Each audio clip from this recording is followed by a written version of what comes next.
serapan tenaga kerja daripada UMKM itu melebihi dari 60% daripada serapan tenaga kerja Indonesia. Dan juga memang semangat pemikiran dari Presiden Jokowi dan juga program-program yang dipionirkan oleh Pak Erlangga Hartarto melalui Undang-Undang Cipta Kerja, lalu Kartu Prakerja, lalu juga bantuan-bantuan insentif kepada UMKM, itu memang tujuannya untuk memperkuat basis perekonomian kerakyatan kita. Dan juga kita juga harus ingat bahwa Indonesia ini memiliki bonus demografi yang besar. Tetap harus berperang. Cuman perangnya kita itu bukan perang melawan penjajahan. Perangnya kita itu melawan kebodohan, melawan sikap-sikap rasisme, pemecah-pemecah bangsa, terus juga ideologi-ideologi yang terlarang ataupun ideologi asing, budaya-budaya asing yang menggerogoti karakteristik bangsa Indonesia. Nah, itu semua itu bisa tercapai berjalan bila kita itu memiliki fondasi ekonomi yang kuat.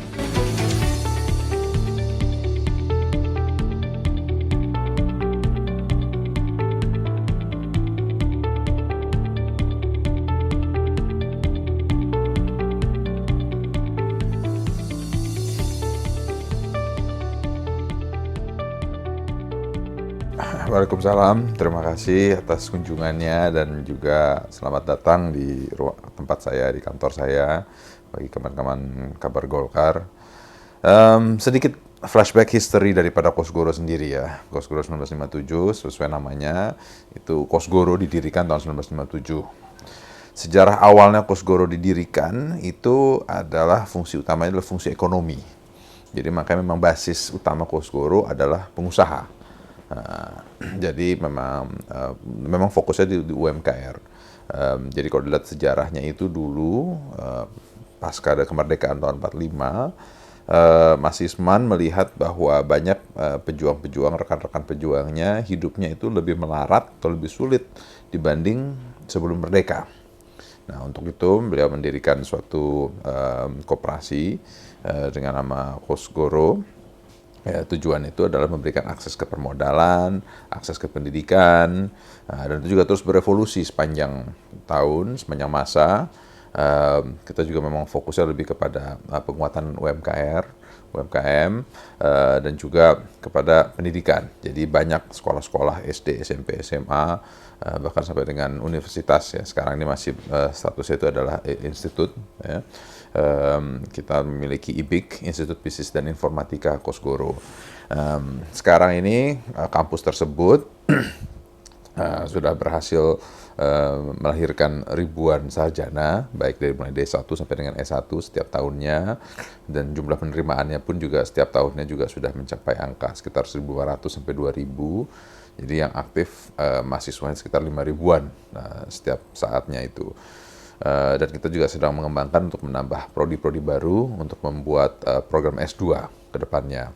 Kampusnya juga sudah kita miliki, lahannya sekitar 2,5 hektar, ada di wilayah Jakarta, dan ke depannya itu juga kita berencana untuk mengembangkan politeknik-politeknik di tiap-tiap wilayah yang sesuai dengan kekhususan masing-masing. Gitu. Misalnya contohnya yang di wilayah Maluku, politeknik tentang perikanan, ya, ataupun juga yang di Kalimantan tentang pertambangan gitu ya. Nah, ya hal ini juga memang beriringan juga dengan semangat Kosgoro untuk melakukan pengembangan sumber daya manusia ya, dengan pengelolaan sumber daya alam.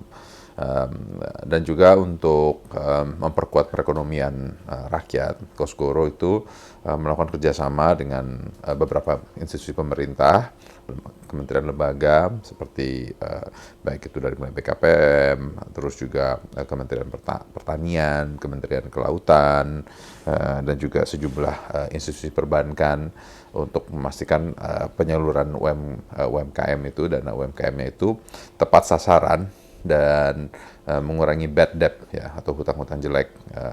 Untuk itu agar memastikan roda perekonomian bisa berjalan, karena kita mesti ingat loh bahwa serapan tenaga kerja daripada UMKM itu melebihi dari 60% daripada serapan tenaga kerja Indonesia. Dan juga memang semangat pemikiran dari Presiden Jokowi dan juga program-program yang dipionirkan oleh Pak Erlangga Hartarto melalui Undang-Undang Cipta Kerja, lalu Kartu Prakerja, lalu juga bantuan-bantuan insentif kepada UMKM, itu memang tujuannya untuk memperkuat basis perekonomian kerakyatan kita. Dan juga kita juga harus ingat bahwa Indonesia ini memiliki bonus demografi yang besar. Lebih dari 50% penduduk Indonesia itu ada di usia produktif. Nah, kalau memang usia produktif, jumlah penduduk yang besar ini tidak disalurkan dengan baik, tidak diberikan program yang tepat, nah ini akan berbalik pada jadi beban dan menghabisi APBN, menghabisi sumber daya alam kita, dan juga menyulitkan semuanya karena tidak ada lapangan pekerjaan ataupun juga kekurangan pangan. Nah, hal inilah yang harus di-manage dengan baik. Kita juga dorong dengan teknologi terkini, kita dorong dengan industri 4.0, Internet 5.0, sehingga itu memsimplifikasi banyak permasalahan dan mempercepat proses-proses pembangunan.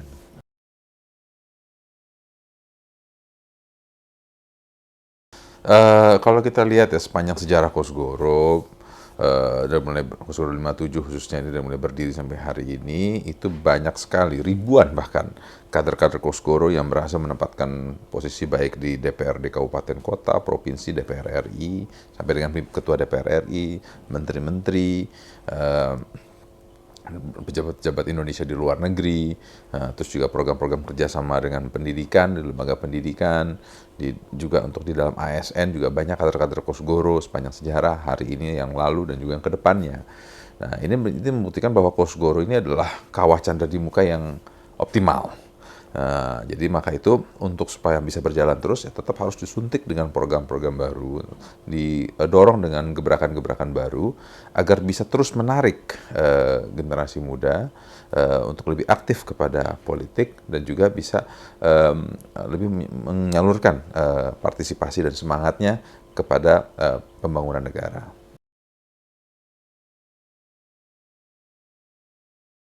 Pembangunan ekonominya iya, ya. Pembangunan ekonominya iya.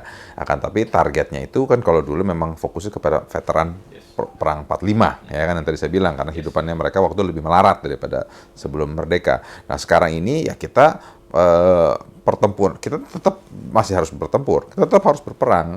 Cuman perangnya kita itu bukan perang melawan penjajahan.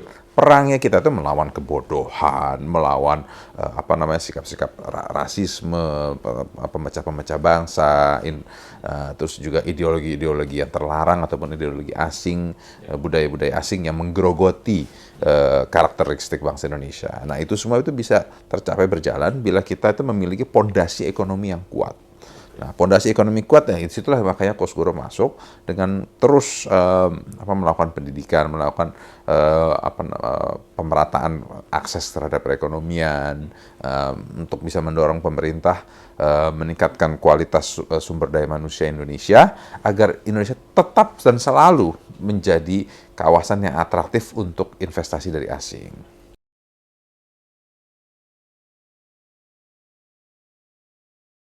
Everything ya, semua di dalam di dunia ini tuh tidak semuanya positif dan negatif. Selalu ada positif, selalu ada negatif, yin dan yang-nya lah. Nah, kalau saya pribadi dan juga kawan-kawan kita semua di Kosgoro melihat memang pertumbuhan ekonomi Indonesia ini dalam mengarah yang baik. Ya, walaupun banyak tantangan dan halangan, akan tapi dengan jumlah penduduk yang besar, wilayah yang luas, potensi sumber daya alam yang masih belum sepenuhnya tereksploitasi dengan baik, ya. Nah, ini kita masih memiliki kesempatan untuk terus membangun. Nah, jadi ya terus kita berharap agar kita bisa berpartisipasi dengan tepat, dengan yang baik.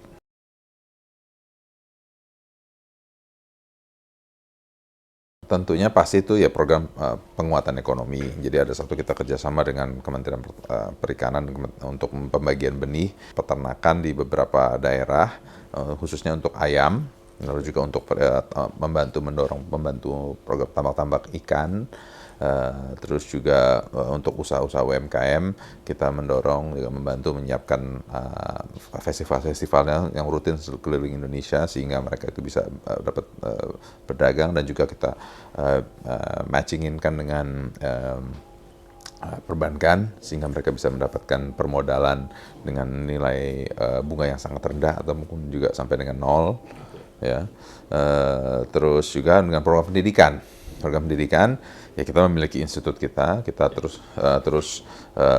bekerja sama dengan baik perusahaan-perusahaan asing ataupun perusahaan dalam negeri dan juga dengan Kementerian Pendidikan agar mahasiswa-mahasiswa itu makin banyak yang dapatkan beasiswa.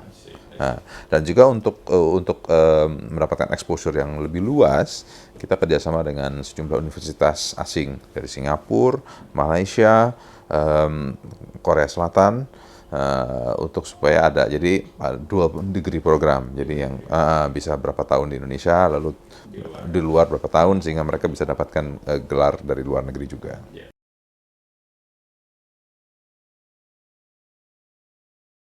Ya, Kosgoro itu kita memiliki badan gerakan lembaga. Ada HPK, Himpunan Pengusaha Kosgoro, ada GP2K untuk perempuan, gerakan perempuan Kosgoro, lalu juga ada HIMA, Himpunan Mahasiswa, dan juga ada Barisan Muda Kosgoro.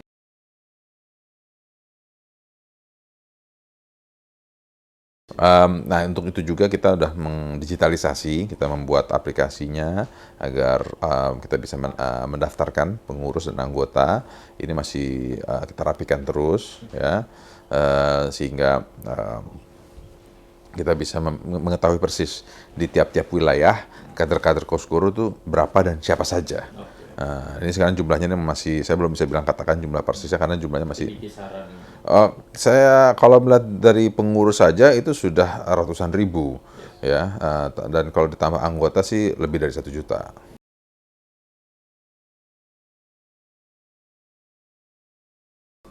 Jadi kalau kenapa tertarik masuk ke politik, memang dari dulu tuh hobi berorganisasi, mulai dari SMP bahkan hobi organisasi, SMP, di OSIS, SMA juga, terus kuliah kebetulan saya kuliah di luar negeri, aktif di Permias, Persatuan Mahasiswa Indonesia di Amerika Serikat, dan itu aktif sampai dengan saya terakhir menjadi ketua Permias untuk wilayah LA. Nah, terus pulang ke Indonesia, aktif di organisasi pengusaha di HIPMI, Kadin, HIPI, terus juga masuk di Kosgoro, di Golkar, di AMPI, saya juga sempat menjadi ketua umum AMPI. Jadi memang sudah aktif di dalam bisnis dan politik lah gitu. Itu sudah, ya memang sudah nature-nya begitu gitu ya. Asalkan tidak ada konflik of interest gitu. Tapi ya memang sekarang saya sudah nggak bisa fokus di bisnis lagi karena sudah harus fokus ke politik.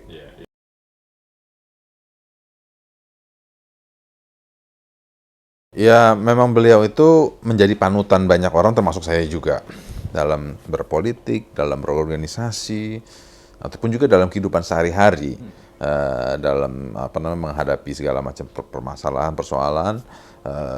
Saya seringkali itu berkonsultasi ataupun juga kadang-kadang melihat pengalaman-pengalaman beliau ketika menghadapi persoalan-persoalan yang serupa. Ya, kan kita ini di dunia nothing is new under the sun. Jadi semua yang terjadi hari ini pernah terjadi sebelumnya. Berulang ya, walaupun beda konteks tapi substansinya sama. Jadi ya pengalaman-pengalaman beliau, cara beliau mengendalikan dirinya ataupun mengendalikan persoalannya itu yang selalu menjadi panutan bagi saya.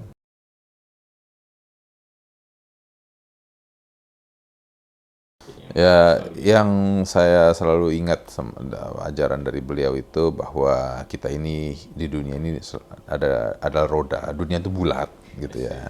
Jadi kadang kita itu sedang menanjak ke atas, tapi ada saatnya juga kita turun. Nah, ya ada saat turun juga bisa lagi kita naik, atau bisa juga kita mandek di bawah kalau kita nggak bisa mengejas. Jadi ya paling penting itu kita itu selalu mengikuti arus tapi jangan terbawa arus. Jadi jangan kita selalu merasa kuat lalu bisa melawan arus gitu. Kita harus mengikuti arus dan kita harus lihat di mana kita harus bisa berposisi, di mana dan juga yang paling penting selalu tulus dalam membantu orang. Jadi kita ketika orang minta bantuan apapun itu ya selama kita bisa bantu kita bantu gitu, dan jangan pernah kita berharap bahwa oh nanti kita akan dapat ini dapat itu gitu ya, kecuali kalau kita dagang. Kalau dagang kan beda ceritanya kan. Nah, tapi kalau misalnya bantuan ya udah kita bantu ya bantu gitu. Kalau inget ya syukur, kalau nggak inget ya udah gitu.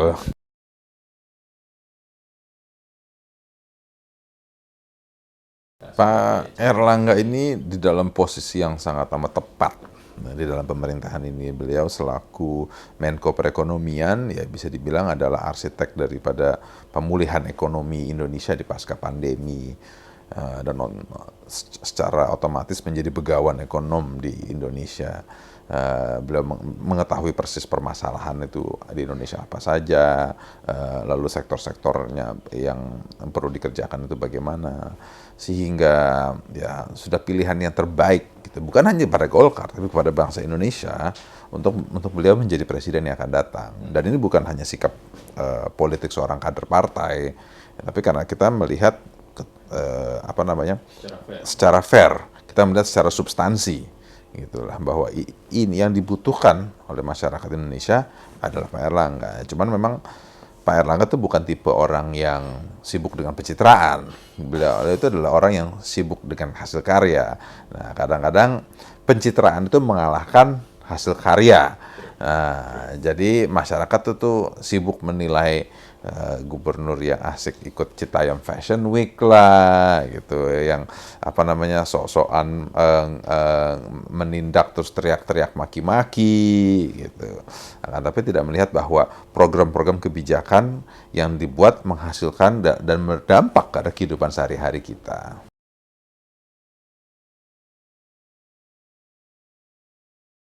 Kalau saya sih sangat yakin bahwa Golkar akan keluar sebagai pemenang.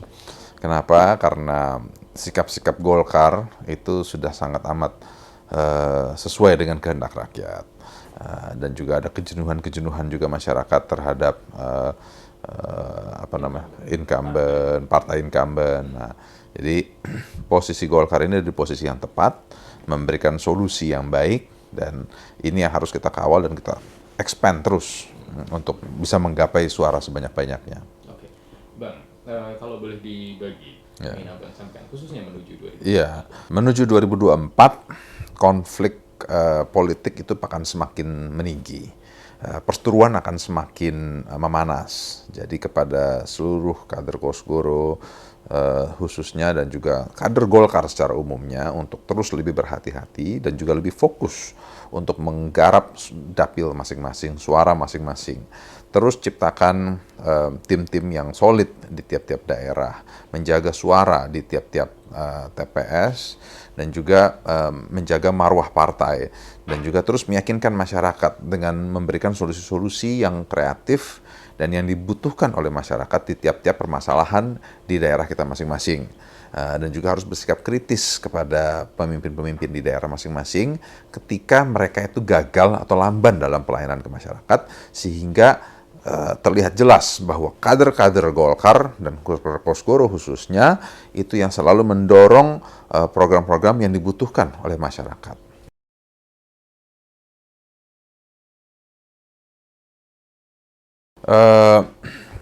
Keluarga nuklir ya, keluarga kecil itu ya, keluarga inti itu menjadi penopang utama kita dalam kehidupan sehari-hari. Untuk kita bisa berjalan, makanya seperti ada satu pepatah kan, behind every great man there is even a greater woman. Jadi memiliki support system yang kuat dari keluarga, dari istri dan dari anak, ini akan menjadi sumber kekuatan, bukan hanya menjadi tempat mencari ilham ataupun mencari sanctuary saja, akan tapi menjadi support system yang kuat untuk memastikan bahwa kita tetap fokus dalam bekerja. Jadi kita melayani bangsa dan negara, dan juga kita menghidupkan dan membesarkan keluarga kita.